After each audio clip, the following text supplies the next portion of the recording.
Hello किसान साथियों, मैं आपके अपने यूट्यूब चैनल ऑरेंज फार्मिंग मालूम का स्वागत करता हूं। तो एक बहुत ही क्वेश्चन आ रहा था कि हम बगीचे में हकाई करें कि नहीं करें, हमें हकाई करनी चाहिए या नहीं करना चाहिए। और हम रख भाल लेते हैं तो क्या हमें हकाई कर देनी चाहिए बगीचे, क्या नहीं कर देनी चाहिए। इस टॉपिक के बारे में आज को आपको बात करने वाला हूँ, आपको बताने वाला हूँ कि हम अपने बगीचे में कैसा क्या करते हैं और आपको क्या करना चाहिए।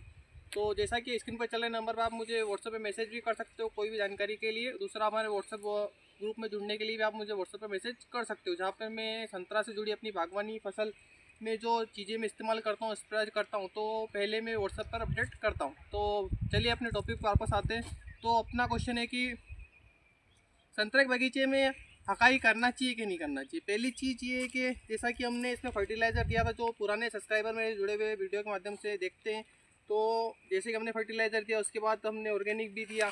ऑर्गेनिक के बाद हमने इसकी जुताई करी और अच्छे से मिट्टी मिक्स कर दिया। मिट्टी मिक्स करने के बाद हमारे एमपी में जो इस प्रकार से पाके निकाले जाते हैं, क्यारे निकाल दिए थे और उसको पानी दे दिया था 2 बार। जैसा कि आप देख रहे हैं कि अप्रैल में जो है काफ़ी मौसम बिगड़ा हुआ है और ज़्यादा ही बारिश हो रही है। तो इस समय में हमें क्या करना चाहिए, हकाई करना चाहिए नहीं करना चाहिए, हमें खेत को छोड़ना चाहिए नहीं छोड़ना। पहली टॉपिक पे बात करें तो पहले वो किसान जो खेत के अंदर गेहूं की फसल बोते हैं, उनको लिए मैं बोलना चाहता हूँ, अगर आपका खेत फटता है और तो इसलिए अगर आपका खेत अगर फटता है, मतलब ज़मीन अच्छी फटती है, तो आपको हकाई नहीं करनी, और नहीं फटता तो भी हकाई नहीं करनी। होगा क्या कि अगर आप हकाई कर दोगे और ऊपर से बारिश हो जाएगी तो ये जो नमी है आपकी मिट्टी में आसानी से उतर जाए। जैसे अपन क्या करते हैं कि सोयाबीन बोने के लिए जब अपनों को ज़्यादा बारिश हो जाती है तो अपन हाथ के उसको जो है सोयाबीन बो देते हैं, जैसे आल दब जाती है। तो वही काम जो करेगा, आपको हकाई नहीं करनी है। हकाई इसलिए नहीं करनी है क्योंकि अपने बगीचे में जब तक खेत फटेगा नहीं तो इसका जो रूट जोन, जो बारीक रूट जोन है वो टूटेगा नहीं।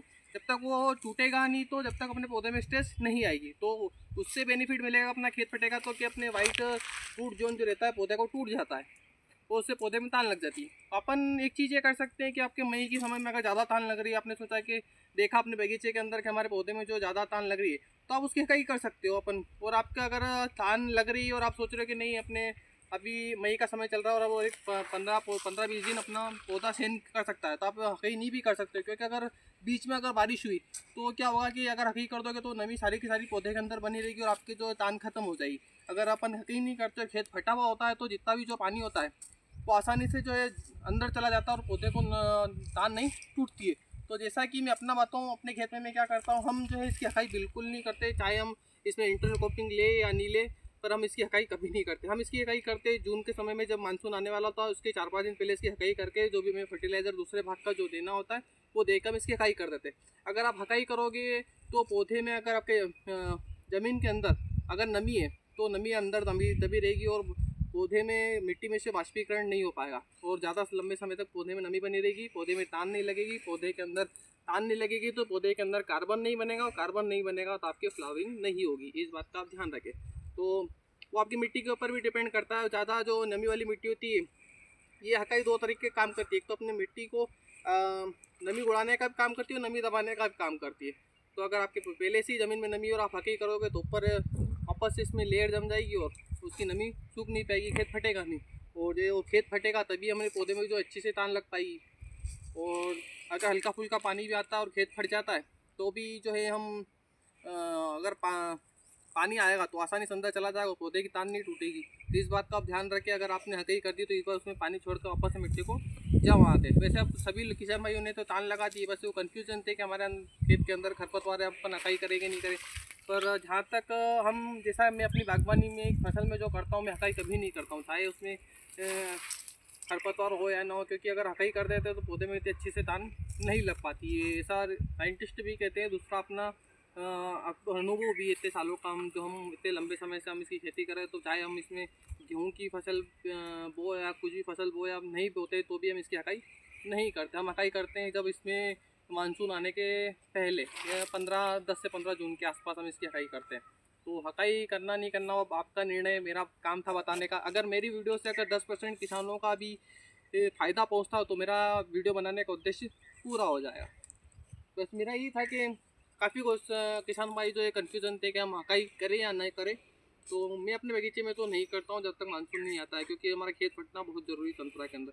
क्योंकि अपन मृग भार वाले किसान जो है, जब तक पौधा अपना तन्नाएगा नहीं, और तन्नाएगा नहीं जब तक पौधा अपना ग्रोथ छोड़ के अपने फ्लावरिंग पर शिफ्ट करना है अपनों को। तो उसके लिए तान होना जरूरी है। तान तभी लगेगी जब खेत अच्छे से फटेगा, सूर्य की रोशनी अंदर तक अच्छे से जाएगी, तभी जो है इसकी तान अच्छे से लगेगी और उसके अंदर जो है कार्बन का निर्माण होगा। दूसरा ये कि आपने कहीं नहीं करी फिर भी आपके ताने लग रही है, तो आप जो है अगली वीडियो में बताऊंगा कि रूट एक्सपोज कैसा किया जाता है। रूट एक्सपोज मतलब पौधे के आसपास की मिट्टी को हटाना और थोड़ी सी जो बारीक जड़ें उसको हटाना, उसके कारण भी पौधा शौक में चला जाता है और अपने ग्रोथ को छोड़कर फ्लावरिंग के ऊपर शिफ्ट हो जाता है। बहुत सारे तरीके अपने पास तान लगाने की भी वीडियो के माध्यम से मैं अपने बगीचे में जो मैं चीज़ करूँगा वो आपको मैं बताता रहूँगा। और जैसे ही आप वो चीज़ करना चाहो तो भी ठीक हो, ना करना चाहो तो भी ठीक, मैं अपने बगीचे में करूँगा। आपको अगर वो सही लगे तो आप कर सकते हो। ये चीज़ मैं पहले प्रैक्टिकल करके कर चुका हूँ अपने बगीचे में और उसका मेरे को बेनिफिट भी मिला है। तो अगर हमारे बगीचे में तान नहीं लगेगी तो हम जो है उस चीज़ को भी अपनाएंगे, क्योंकि इसकी तान लगाने की बहुत सारी प्रोसेस है। दवाई के माध्यम से भी लगा सकते हैं, तो दूसरा रूट एक्सपोज करके भी हम जो इसकी तान लगा सकते हैं। वैसे मेरे बगीचे के अंदर देखा जाए तो अच्छे से धूप आ जाती है और अच्छे से खेत फट भी जाता है और तान भी लग जाती है। तो अगर अब लंबे समय तक बारिश होती है तो हम अलग अलग चीज़ें जो है अपनाने वाले हैं इस बार। तो आप स्क्रीन पर चल रहे नंबर पर आप मुझे अगर आपके कोई क्वेश्चन हो और जिसमें आपको कन्फ्यूजन हो कि हमें ये करना चाहिए नहीं करना चाहिए, आप अपने कुछ लोग पूछते हैं कि आप अपने बगीचे के अंदर क्या करते हो क्या नहीं करते हो, तो आप मुझे पूछ सकते हो और हमारे व्हाट्सएप ग्रुप में ज़रूर ऐड हो। वहाँ हम संतरा से रिलेटेड सारी जो जानकारी होती है, जो मैं चीज़ करता हूँ अपने बगीचे में, जो फोन आ गया, जो काफ़ी वीडियो में मैं बता नहीं पाता हूँ और जो खुद करता हूँ मैं, तो व्हाट्सएप में मैं डाल देता हूँ। तो आप मेरे व्हाट्सएप ग्रुप में जरूर जुड़िए। वो ज़्यादा से ज़्यादा किसानों को वीडियो शेयर करें ताकि वो समझे कि हमें खेती का क्यों करनी चाहिए और क्यों नहीं करना चाहिए। तो कि अभी 1 अप्रैल को पानी गिरा था, उसके बावजूद भी जैसे हमारे खेत एकदम जमा हुआ था, तो उसके कारण से धूप अच्छे से आसानी से हमारे बगीचे में आ जाती है। तो जितनी भी जो हल्का फुल्का पानी गिरा था उसकी नमी जो है एब्जॉर्ब हो गई और मतलब ख़त्म हो गई, एक तरीके से उड़ गई सारी नमी। तो यही फ़ायदा होता है कि बगीचे में आपकी धूप आती है और अच्छे से मतलब नमी सूख जाती है, तो आपकी तान बिल्कुल नहीं बिगड़ती। वैसे अभी कुछ टाइम 1 तारीख से जो है हमने इसमें स्टेज देना शुरू किया है पौधे के अंदर।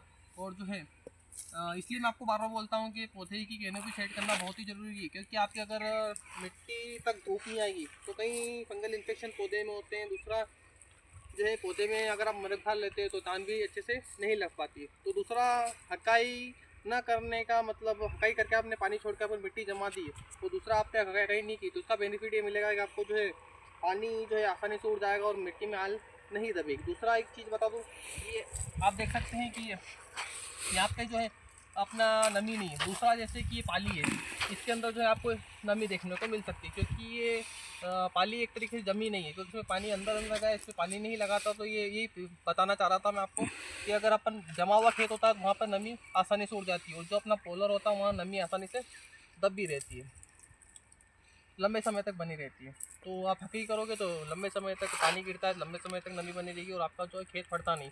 आपने नोटिस किया होगा कि जैसे बिना खेत तो जो हम खेत नहीं हाँकते वो अच्छे से फट जाता है, जो हाँक देते वो फटता नहीं है। तो मेरा उद्देश्य यही था कि अगर मैं अपना बताऊं तो मैं अपने बगीचे में कभी भी हकाई नहीं करता, जैसा कि मैंने पहले भी आपको बोला है कि मैं कभी भी इसकी हकाई नहीं करता हूँ। हकाई करूँगा मैं इसमें जून के समय में, उससे पहले हम इसकी हकाई नहीं करेंगे। पौधे ज़मीन को अच्छे से तपने देंगे, फटने देंगे। कई बार इतनी दरारें पड़ जाती है।